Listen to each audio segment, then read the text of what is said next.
आगे बढ़ते हैं। आपका चैनल जी न्यूज रूस यूक्रेन युद्ध की सबसे बड़ी कवरेज कर रहा है। दिन हो या रात, महायुद्ध के हर पल का अपडेट जी न्यूज आप तक पहुंचा रहा है। हम आपको सिर्फ स्टूडियो से नहीं बल्कि वॉर के ग्राउंड जीरो से रिपोर्ट दिखा रहे हैं। हमारे दो संवाददाता इस वक्त वॉर जोन में हैं। जी न्यूज संवाददाता अमित प्रकाश पोलैंड यूक्रेन बॉर्डर पर हैं, जबकि शिवांगी ठाकुर हंगरी की राजधानी बुडापेस्ट से हमें युद्ध से जुड़े हुए तमाम हलचलों की जानकारी दे रही हैं।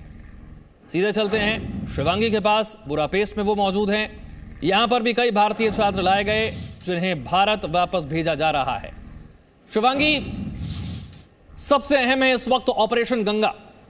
हजारों वो भारतीय छात्र जो कि यूक्रेन में फंसे हुए थे, बड़ी मुश्किल से अलग अलग देशों के बॉर्डर तक वो पहुंचे और फिर वहां से उन्हें वापस भेजा जा रहा है, स्वदेश भेजा जा रहा है। आप जहां पर मौजूद हैं, क्या आपकी भारतीय छात्रों से मुलाकात हो पाई और किस तरह से ऑपरेशन गंगा चल रहा है, बताइए जरा दर्शकों को।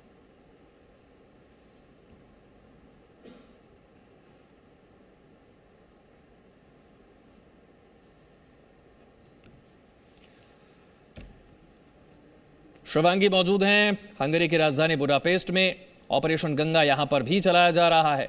यूक्रेन में फंसे हुए जो भारतीय छात्र हैं उन्हें यूक्रेन के पड़ोसी देशों तक पहुंचाकर और फिर वहां से विशेष फ्लाइट्स के जरिए भारत लाया जा रहा है। वायुसेना भी अब इस ऑपरेशन में जुड़ चुकी है। दो ग्लोब मास्टर कल रात भारतीय छात्रों को लेकर स्वदेश लौटे हैं, हिंडन एयरबेस पर लैंड किए। एक बार फिर से चलते हैं शिवांगी के पास। जी शिवांगी। सुनो शेखर। शिवांगी, अगर आप मुझे सुन पा रही हैं, ऑपरेशन गंगा किस तरह से चलाया जा रहा है? क्या आपकी वहां पर भारतीय छात्रों से मुलाकात हुई जिन्हें भारत भेजा जा रहा है?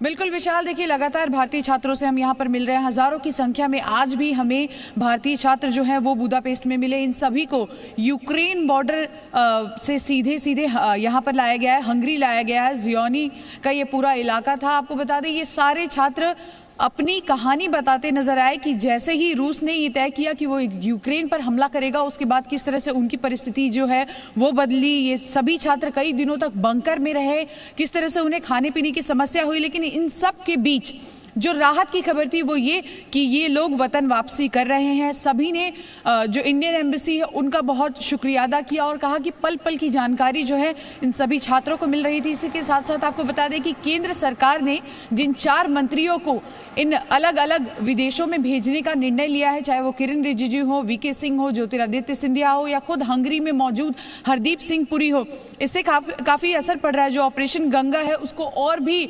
स्पीड मिल रहा है। और कुल मिलाकर हम छात्रों से जब बात कर रहे थे तो उनका साफ तौर पर यही कहना था कि हम वो खुशकिस्मत लोग हैं जो वापस लौट आए हैं और यही उम्मीद करते हैं कि जो बचे हुए छात्र हैं वो भी जल्द वापस चले आए। आपको बता दें कि यूक्रेन से जो 4 बड़े बॉर्डर सटे हुए हैं, चाहे वो पोलैंड हो, चाहे वो स्लोवाकिया हो, रोमानिया हो या फिर हंगरी हो, हर जगह से पुरजोर कोशिश की जा रही है कि जल्द से जल्द सही सलामत सभी छात्रों को। देखिए, ज़्यादातर मेडिकल स्टूडेंट्स यूक्रेन में पढ़ते हैं, भारत से जो गए हुए हैं, और हमने भी जितने भी छात्रों से बात किया उसमें अधिकतर मेडिकल स्टूडेंट थे। लेकिन देश के हर कोने से, चाहे वो साउथ इंडिया की बात कर ले, चाहे आप नॉर्थ इंडिया की बात कर ले, हर जगह के छात्र हमें मिले और उनका बस यही कहना था कि पिछले हफ्ते से पहले उन्हें अंदाज़ा भी नहीं था कि यूक्रेन की ये स्थिति हो जाएगी और देखते ही देखते ऐसा वक्त आएगा जब उन्हें बंकर में रहना पड़ेगा अपने आप को बचाने के लिए। इस तरह से उनका इवैक्यूएशन किया जाएगा। लेकिन ऑपरेशन गंगा के तहत आप देखिए कि इन सभी को भारत सरकार ये सुनिश्चित कर रही है कि एक एक व्यक्ति हमारे देश का सुरक्षित हमारे देश वापस आए और इसीलिए तमाम जद्दोजहद की जा रही है। आप देखिए, अब तो सेना को भी शामिल कर लिया गया है, किस तरह से सेना भी लगातार इस पूरे इवैक्यूएशन प्रोसेस में अपना सहयोग दे रही है और लोगों को निकालने की कोशिश कर रही है युद्ध भूमि से। कुल मिलाकर जो बचे हुए हैं उनकी सेफ्टी का सभी लोग जो हैं वो प्रार्थना कर रहे हैं उनकी सेफ्टी के लिए। इसी के साथ साथ ये भी देखा जा रहा है कि कितनी जल्द इनका इवैक्यूएशन जो है वो हो जाएगा।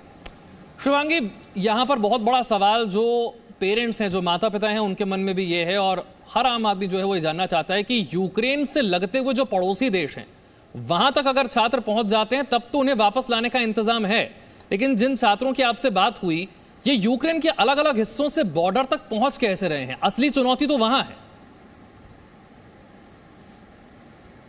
बिल्कुल विशाल, और देखिए यही कारण है कि इंडियन एम्बेसी और तमाम जितनी भी एम्बेसीज है अलग अलग कंट्रीज़ में, वो ट्विटर, सोशल मीडिया के माध्यम से सभी छात्रों को बता रही है कि उन्हें क्या करना चाहिए, कब घर से निकलना चाहिए, कब नहीं निकलना चाहिए, कब खतरा है, कब नहीं है। जिन छात्रों से हमने बात की है उन्होंने बताया है कि जहां पर उनकी यूनिवर्सिटी थी वहां से हंगरी का जो बॉर्डर है वो काफ़ी नज़दीक था, और ट्रेन के ज़रिए कुछ लोग जो है वो गाड़ियों के सहारे धीरे धीरे कर 1200 किलोमीटर की ये दूरी थी, जैसे तैसे उन्होंने ये सफ़र तय किया, बॉर्डर पर पहुंचे, और जैसे ही ये बॉर्डर पर पहुंचे वैसे ही उनको अब सीधा हंगरी लाया गया है। आज उन्हें हंगरी में ही रखा जाएगा, बुडापेस्ट में ही, और कल उन्हें भारत वापस भेजा जाएगा। तो मुश्किल है, ऐसा नहीं है कि ये पूरा प्रोसेस आसान है। जो फंसे हुए हैं उनके लिए बहुत ज़्यादा मुश्किल है क्योंकि जो पब्लिक ट्रांसपोर्टेशन है वो मिल नहीं रहा। आप कब घर से निकले कब नहीं निकले ये भी नहीं कह सकते। साफ तौर पर हमने देखा था कि कर्नाटक के ही हमारे एक छात्र हैं जो मेडिकल स्टूडेंट थे, किस तरह से वो सामान लेने के लिए बाहर गए थे, खाना लेने के लिए बाहर गए थे, और उन्हें ये नहीं पता था। शिवांगी, मैं ये चीज समझना चाहूंगा कि जहां पर आप मौजूद हैं वहां पर तो साफ तौर से वहां से कितने छात्र अब तक भारत लौट चुके हैं और अगले 24 घंटे में कितनी फ्लाइट वहां से स्केड्यूल है?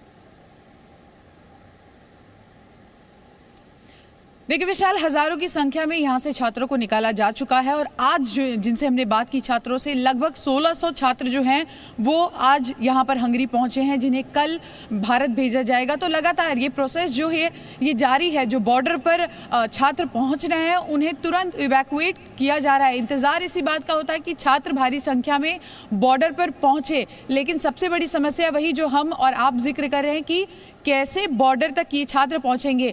जो छात्र हंगरी के आसपास थे वो हंगरी गए हैं, जो रोमानिया के आसपास थे वो रोमानिया गए, स्लोवाकिया के आसपास थे वो स्लोवाकिया गए, लेकिन जो बीच शहर में है जिनके लिए इन बॉर्डर्स तक पहुंचना मुश्किल है उनके लिए बड़ा सवाल है। और यही कारण है कि लगातार एम्बेसी जो है वो पल पल की जानकारी दे रही है कि उन्हें क्या करना चाहिए क्या नहीं करना चाहिए।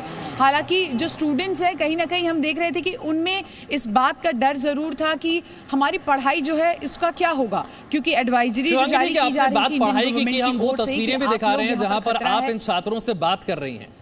इस बातचीत के दौरान मैं समझना चाहता हूं, जिस वक्त ये यूक्रेन में थे उस वक्त का अनुभव कैसा था जब जंग शुरू हो गई और उन्हें उस हालात में यूक्रेन के अलग अलग हिस्सों से निकलकर बॉर्डर तक पहुंचना था। उस दौरान इनका अनुभव कैसा था?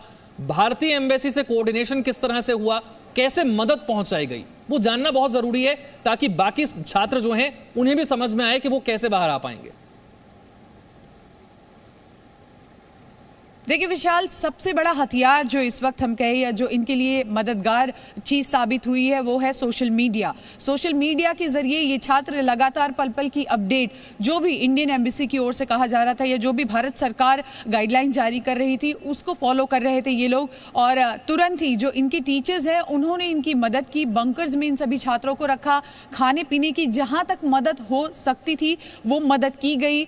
हर कोई एक दूसरे की हिम्मत बढ़ा रहा था। छात्रों से जब हम बात कर रहे थे तो उनका साफ कहना था कि जब हम बंकर में थे तो हमें कभी लग नहीं रहा था कि हम यहाँ से शायद निकल पाएंगे, हम बच पाएंगे, और जिस तरह की तस्वीरें सामने आ रही थी ऐसे में डर बढ़ रहा था। लेकिन इंडियन एम्बेसी और भारत सरकार ने जिस तरह से ऑपरेशन गंगा चलाया है और सभी छात्रों को अलग अलग जगह से निकालने की कोशिश की है, उसके बाद हमारी हिम्मत बढ़ी है।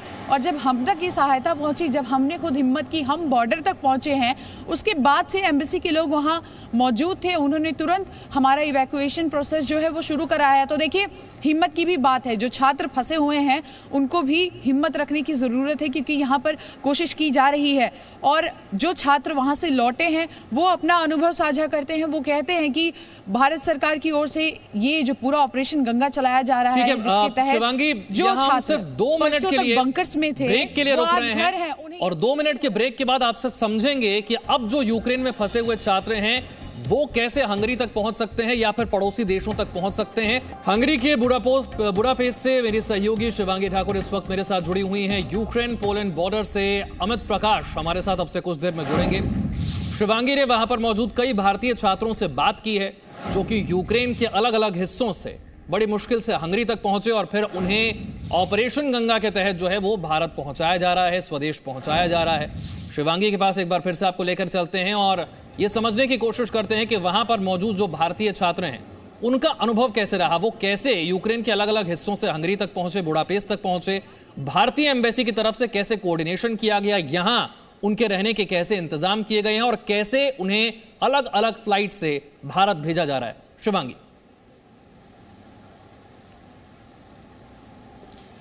देखिए विशाल, छात्रों की अगर हम बात करें तो छात्रों को साफ तौर पर कह दिया गया है कि जो भी एडवाइजरी जारी की जा रही है, तमाम ट्विटर हैंडल्स हैं, तमाम सोशल मीडिया प्लेटफॉर्म्स हैं, आप उनको फॉलो करते रहें और इस मुश्किल की घड़ी में कहीं ना कहीं एक मदद की जो आस है वो इन्हीं नोटिफिकेशंस के जरिए इन सभी स्टूडेंट्स को मिल रही है। कुल मिलाकर वो इंतज़ार करते, जिन छात्रों से हमने आज बात की उनका साफ तौर पर कहना था कि हम इंतज़ार करते थे कि सरकार की ओर से कोई नई एडवाइजरी जो है वो जारी की जाए, कोई नई गाइडलाइन जो है वो हमें दी जाए, हमें बताया जाए कि क्या हमें घर से निकलना है, क्या हमें घर से नहीं निकलना है, हमें किस बॉर्डर तक कैसे पहुंचना है। जिस तरह से देखिए जब कहा गया था कि छात्रों को घर से निकलना है तो अपने साथ इंडियन फ्लैग्स लेकर आप निकले ताकि कहीं भी रास्ते में कोई रुकावट आए तो आपको खासकर नहीं रोका जाए क्योंकि आप इंडियन स्टूडेंट्स हैं। तो ये एक एक छोटी छोटी जो माइनर डिटेल्स हम कहते हैं ये बहुत ज़्यादा छात्रों के काम आई है, मनोबल बढ़ा है और छात्रों का साफ कहना था कि जब एक के बाद एक कई विमान भारत पहुंचे हैं, छात्र खुशी से एकदम फूले नहीं समा रहे थे, राहत की एक लहर देखने को मिली उनके परिजनों में। उसके बाद कहीं ना कहीं छात्रों का मनोबल बढ़ा है और छात्रों का साफ तौर पर कहना था कि हमें हिम्मत इन्हीं तस्वीरों से मिली है और इसी के बाद हम अपने घर से निकले हैं। छात्र कई घंटों पैदल चलकर बॉर्डर तक पहुंचे हैं। आपको बता दें कि इस वक्त यहाँ पर कड़ाके की ठंड है। हम जब लाइव कर रहे हैं आपको बताएं अभी भी -2 डिग्री यहाँ पर है। बहुत मुश्किल समय है, मौसम की भी मार है, लेकिन इसके बावजूद जान बचानी है और छात्र जो हैं वो पैदल चल कर बॉर्डर पहुंच रहे हैं। जिन्हें गाड़ी अगर सुविधा मिल जाती है तो वो गाड़ी से चले आते हैं, जिन्हें ट्रेन की सुविधा है वो ट्रेन से चले आते हैं।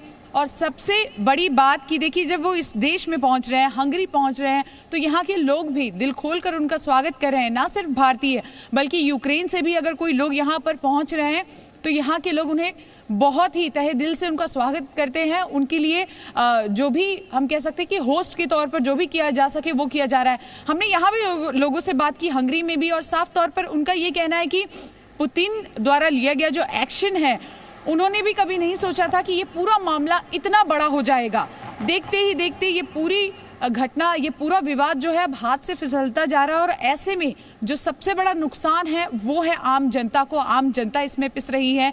यहाँ के लोग भी इंतजार कर रहे हैं कि आखिर कब ये सब कुछ खत्म हो, कब मानवता की जीत हो और किसी की भी जान न जाए। तो कुल मिलाकर छात्रों में अब भरोसा है। जो छात्र फंसे हैं वो भी उम्मीद कर रहे हैं कि जल्द उन्हें बाहर निकाल लिया जाएगा। जिन्हें निकाला गया है वो एक दूसरे की हिम्मत यहाँ पर बढ़ा रहे हैं। आपको बता दें कि जो छात्र वापस आए हैं वो भी अपने वीडियोस, अपने फोटोज जो छात्र वहां पर फंसे हुए हैं यूक्रेन में उनको भेजते हैं और ये कहते हैं कि हम निकल गए हैं तो आप भी निकल जाएंगे। भारत सरकार पर और ऑपरेशन गंगा पर भरोसा रखिए। बिल्कुल, ऑपरेशन गंगा पर भारत सरकार पर भरोसा रखिए क्योंकि हजारों की संख्या में छात्र अब तक भारत लौट चुके हैं और जितने भी छात्र वहां पर फंसे हुए हैं उन सभी छात्रों को वापस लाने की भरपूर कोशिश हो रही है। बहुत बहुत शुक्रिया शिवांगी इस जानकारी के लिए। Presenting B News app available on Google Play and App Store. Download it now.